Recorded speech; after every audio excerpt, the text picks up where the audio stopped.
welcome again to another episode of SacTown Talks. Today, we're glad to be joined by Damola Ogundipe with Plural. How's it going? Well, thank you for joining the Hey, program. hey, Jared, how's everything going? Good. Another beautiful day here. Exciting stuff here in the kind of the world of kind of legislative tracking and technology. Kind of tell us about your company, how you got started, kind of looking down the path of developing the software. Well, first of all, congratulations to your Kings. That Yeah, was big win last night. that was a big win. It kept me up. I'm on the East Coast. I'm based in Atlanta, Georgia, so it kept me up. I watched you just never know with the Warriors. So I watched until like pretty close to the end. So cool win for y'all. Excited for the NBA playoffs. But yeah, like you said, I'm the co-founder and the CEO of Plural. So our backstory is, we started building up a software platform, raised some venture capital to start building a software platform to help the analysis of public policy documents. So that's legislation, regulatory information. We put that in the software, and we make folks that work in public policy's lives a lot easier. Faster analysis, faster, more intelligence, more information when it comes to analyzing, tracking legislation and regulations across the U.S. And kind of what made you, you could do software on anything. Kind of what made you focus on kind of public policy and kind of tracking tools? For me, I find public policy to be the space and the place where us as residents and citizens of the United States like can have the most impact. It's the most salient and the most like impactful to our daily lives. So when I was thinking about how technology could have an impact in our world, in our society, I had already kind of fallen in love with the policy space. My personal background, I worked in regulatory affairs for about 7 years. So I've already kind of been in the policy space and saw a lot of the problems, but also understand the opportunity that comes from just kind of being better versed and understanding legislation and regulations like faster and easier. So it's kind of the perfect blend of like, hey, this is where a space where technology can have like really important impact and an accelerant for this work, and it also has like a lot of kind of cool social benefits and social impact as well. Yeah. It gets kind of like a big undertaking, right? Like there's established players in the market. Kind of where did you see like a niche for yourself coming into this kind of space? Yeah. So when we started the company, I felt like there were two things that were really missing from this kind of technology sector, this technology category. One was a focus and intentional focus on artificial intelligence in this space. So when we started this company, we were always building AI behind the scenes. So we launched our first set of AI features in 2020. So this was a year or two after we even started developing the software. Wow. So even before like the ChatGPT explosion. Exactly. And kind of one of the problems with like, AI being well, not a problem, but something that makes a difference for us is like with AI being such a hot topic, we have to really do a good job of highlighting the fact that we've been investing in AI for a long time, right? We didn't lead with AI being kind of like our calling card, but we always had AI features in our platform.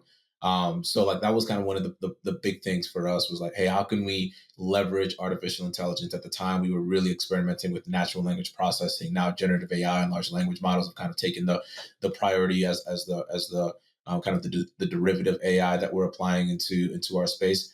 But that was like a really big thing for us. And then second was how people in this space, in the policy professional space, collaborate on policy. So that was another big unlock and opportunity that we saw. When we looked at around and looked at all the other software providers, we didn't see, kind of the unlock of collaboration or the kind of proliferation of collaboration within their software products. And we, as your listeners probably know, understand how collaborative, how coalition oriented working in public policy is. So if the software doesn't enable that, doesn't enhance that level of collaboration, we feel like it was doing that industry a disservice. So we came in with those two priorities, right? Applying AI into this product, into the software, into the data, and then building a software platform that was hyper collaborative. It's pretty cool. I've got a chance to demo the product, and that AI feature is pretty sweet, giving bill summaries and things like that.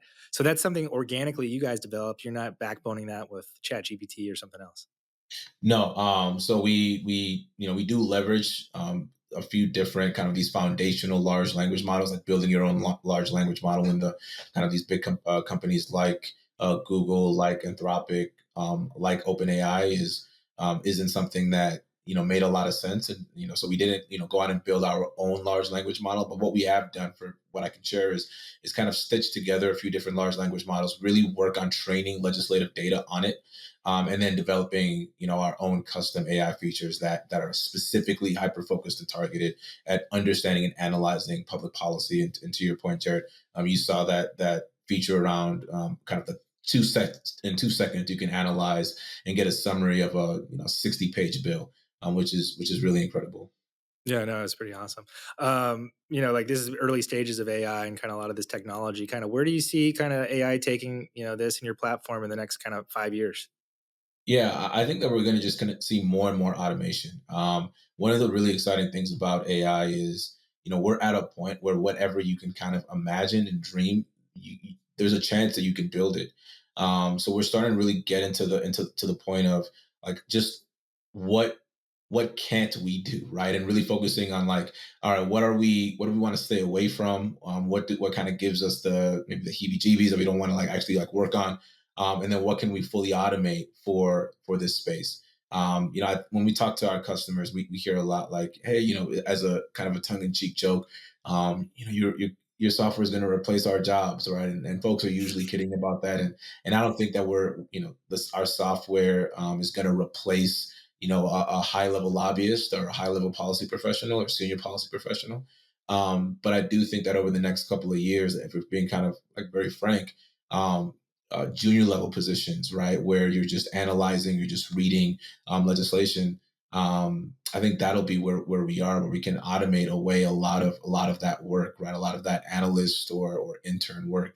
I think we're already seeing that with some of our features, and I think that'll just continue to proliferate within our product, and I think within this product category as well. Yeah.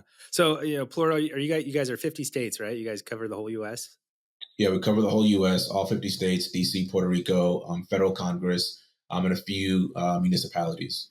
Yes. What's the challenges of kind of covering all these different jurisdictions, and everyone has their kind of, they do things a little differently. Some are every other year, things like that. Can you talk about kind of the challenges of putting that database together for every state? Yeah, I mean, you hit the nail on the head. Like that's the biggest challenge is that every state is different. I mean, it's one of the great things about the United States is that every state kind of does their own thing, and that is very evident in the way that states share their legislative or regulatory information and those documents. Listeners on the call probably understand the differences sometimes in just like how one state will, when it comes to the legislative process, crossing out versus underlining means something completely different in one state versus another when it comes to the impact on a statute. So for us, really identifying and building out a holistic solution that um, kind of is specific to every single state, right? Every state we built our code is different for every state. Every single jurisdiction that we pull data from, how we pull that information in, how we analyze that information, every single thing we do with that data is specific to that jurisdiction. And you can imagine that took a lot of time, a lot of investment. We've raised a good amount of venture capital from investors that really believe in what we're doing. But that's also what makes our technology work really well, right? It's not just, hey, this one code base that's going out and pulling in PDFs of documents. It's really specific to every single jurisdiction because, just like you pointed out, every jurisdiction Yeah. is unique and particular in the way that they do things, and that's what makes our AI work so wonderfully. Yeah. Can you talk about, just being a young founder going out, having an idea and kind of trying to put it together? What was that like? And, how difficult was it to kind of get the funding to kind of get you where you are today? Yeah, so it's definitely been a difficult and challenging road, but I think that's what it means to be a founder of a tech company. It's not supposed to be, to be a walk in the park. It's not supposed to be easy. It's supposed to be challenging, and I've really embraced and enjoyed the challenge. And we've been able to build, I think, a pretty good company, a pretty big, a relatively big company. We've been able to work with hundreds of organizations. We have great customers that have supported us early and took bets on us early, like Google and Comcast, who were two of our earliest enterprise customers. They've been customers of ours now for 3 years. We started building this platform in 2018, 2019. We came to market around 2020, and Comcast and Google have been customers of ours since 2021. So they've really, those kind of early customers are great validation for what you're doing, but them just taking the chance, those types of organizations just taking the chance on you as an early company, as a young entrepreneur, and the people there, right? Like I think we talk about organizations a lot, but it's people in those organizations that are making decisions and saying, you know what, we like this product idea, we like the problems that you're attempting to solve. We're going to get behind this, and we're going to kind of continue to give you feedback and information and advice so that we can make this platform work great for us, but also also so that you have something that you could take to market and scale. So lots of early customer support, lots of early investor support from some key investors in Minnesota and in Austin, Texas, and in California. Lots of support from my co-founder. So I think it really does take a lot of different stakeholders to build a company of value. And we're still early, we're still growing, we're still figuring things out. But I think those are that's the recipe for some of our early success. Yeah, I was pretty impressed. The search terms and the things you can put in, and for keywords, or for a big company like Google or Comcast or a lot of these associations, it'd be really helpful to have a tool like yours. Kind of what was your sales pitch? Kind of walking into Google and Comcast and kind of getting them to buy into you. Yeah, I think those conversations were very transparent, right? It was, hey, this is the problem we're trying to solve. You may be using one of our competitors right now. Maybe you've tried tools or software in our space before and we're dissatisfied. This is why we are building this platform. These are the challenges that we're looking to solve for you. And this is the opportunity that we see, and we love to provide a demo, right? Just kind of show you where we are and where we're going, right? Also kind of give you a taste of what's on the roadmap. And just being that authentic, being that transparent, and then really asking them to believe in where we were going, not where we were, was a really big deal. And then as we've continued to grow and get to a level of product maturity, they've obviously reaped the rewards of being able to have early access to the product and kind of steer the product roadmap a little bit. And not just those two companies that I mentioned. We had a 8 or 9 companies, organizations that were early customers of ours in either 2020, 2021, or kind of the earlier customers, that have like had their fingerprints all over the product in terms of saying like, hey, this would be really helpful, that would really be helpful. So then being able to kind of like shape the product to meet their needs somewhat, but in a way that we could still take it to other organizations that have similar challenges and similar needs, is the value proposition that I went into those conversations with. And then just trying to just like create as much value as possible just as a human being, right? Just showing up on time, sharing information when I would come across it. Like these weren't one conversation and then boom, you've got a big customer. This was 5, 6, 7, 8 months to a year of building genuine relationships with people, getting them to trust and believe in what you're doing, trust and believe in the product that you're building, and eventually saying like, all right, like let's sign on the dotted line and let's support this business. Yeah. I've had some time with members of your team behind the scenes, and you seem to have kind of a very diverse, kind of eclectic group there. Kind of, what was it like, kind of building the team, and kind of how did you find the right mix of success to kind of bring you where you are today? Yeah. So we have 3 values at Plural. One of them, and the one that we lead with, is people first. So we strive to really be people first, really be human, and being as open to the needs of our company and the people at our company as much as we possibly can. And we try to live that leading value every single day. Our other 2 values are transparency and audacity, right? Really being bold and being audacious, but we lead with people first. And I think when people that you are recruiting, I will say that the number one job that I found myself in as CEO after like the first couple of years is just trying to find great talent. And Jared, like you pointed out, like you met some folks on our team, they're incredible people. A lot of different types of people from different backgrounds. But what kind of what makes them all similar is that they're all excellent. So as a CEO, it's just like finding and recruiting and trying to convince excellent people to join your company.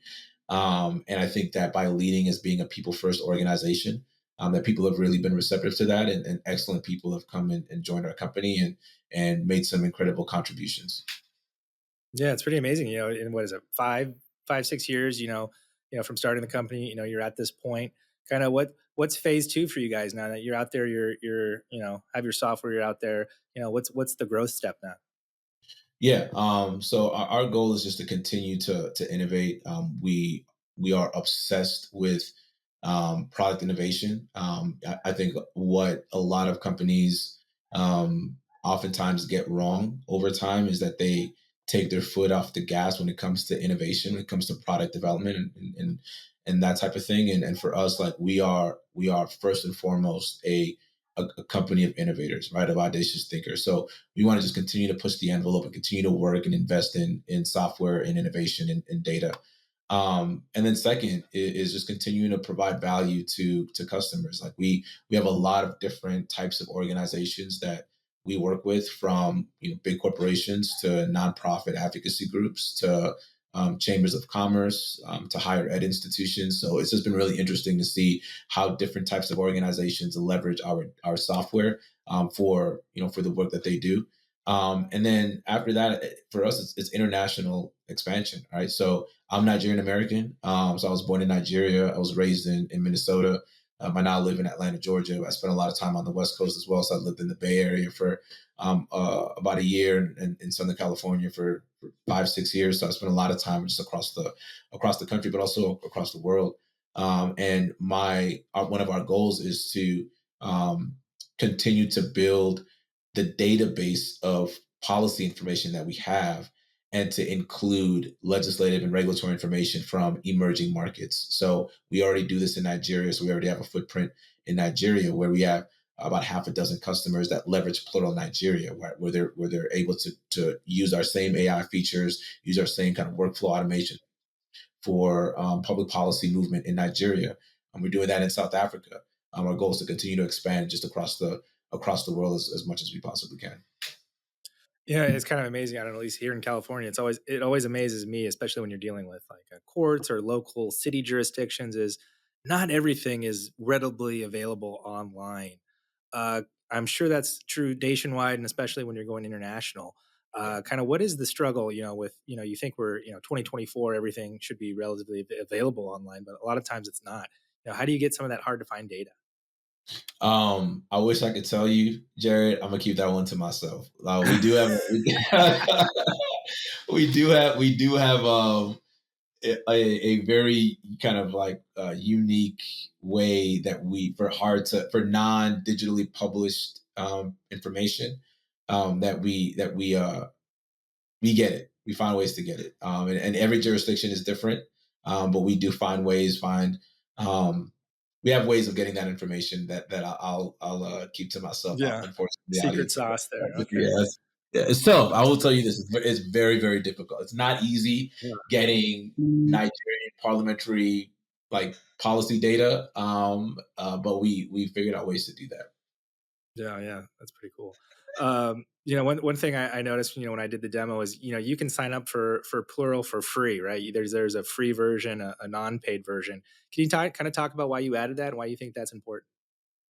Yeah. So one of our vision as a company is to be the company that anybody that wants access to policy information, public policy data at any level of government across as many international jurisdictions as possible can find it on our website, can find it in our software. And if we want that to be the case, we can't be exclusionary of people that are just kind of everyday citizens or residents that are curious about the bill that's being talked about in their local house chamber, right? We want to allow people to be able to search, find, track legislation easily, right? And be, informed participants in democracy.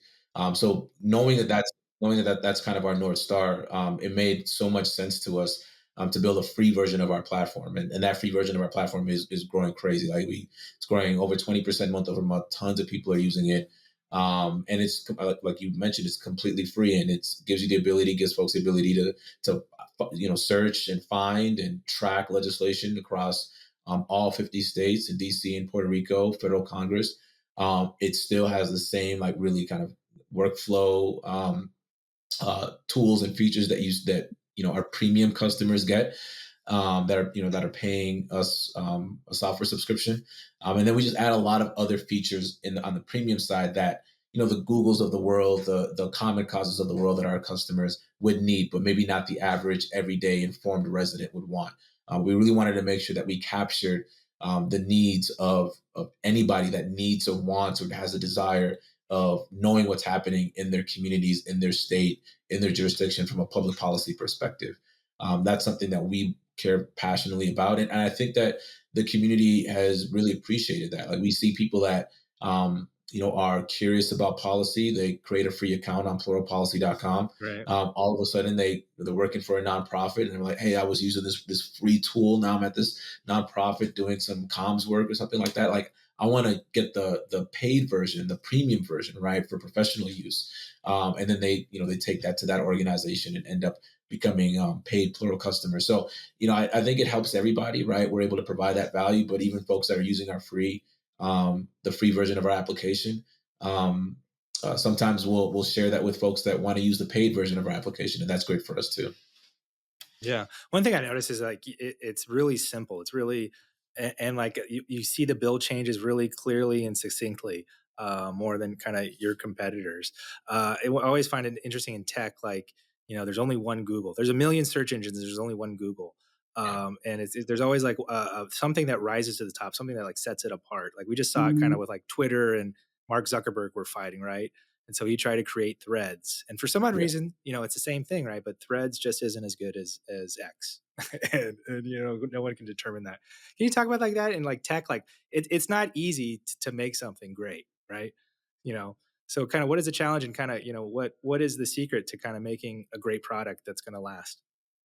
Yeah, I think that in the world of social media, in the world like kind of the attention economy, right, where everybody's going to vie for attention, like we're picking and choosing the product categories that we want to pay attention to, and it's where like there's saturation, it's where like our biggest communities are. So when it comes to like microblogging and just kind of sharing quick thoughts, like we've all chosen as a society for the most part, X, Twitter, right? Now you've got like you mentioned, Threads, and you've got Truth Social, and you've got Mastodon, and so you've got a lot of these other offshoot ones, definitely, right? But like the center, like you said, the center of gravity is still because we've chosen that as our communal space for Yeah. microblog. That's where the community is, and so on and so forth. Particularly for consumer products, software products, and the like. I think that when it comes to just kind of general like business products, like what we do, I think that innovation ends up winning most of the time, right? Not all the time. I don't know if Salesforce is a listener on this. We love Salesforce. We use Salesforce, but Salesforce hasn't necessarily said we are going to win by innovating, but they continue. So it's not all the time that innovation wins out, right? That just building the best, most attractive, most insightful product wins out in the business to business marketplace. But I think more times than not, that's the case. So for us, really focusing not on who has first mover advantage, who is got the biggest marketing budget. It's really focused on how can we create the most value for our customers, right? And I think as long as we focus on that as a business to business organization and selling to other businesses organizations, that will be okay, and that there's room in the marketplace for us to enter, for us to gain market share, and for us to ultimately win our product category. But to your point, I think that is very different you know when you look at kind of the consumer and kind of the more specifically the social space where you see one big winner and then like all these kind of smaller players that don't get a lot of traction, even if they might be more innovative, more interesting, having a more compelling value proposition to the consumer base.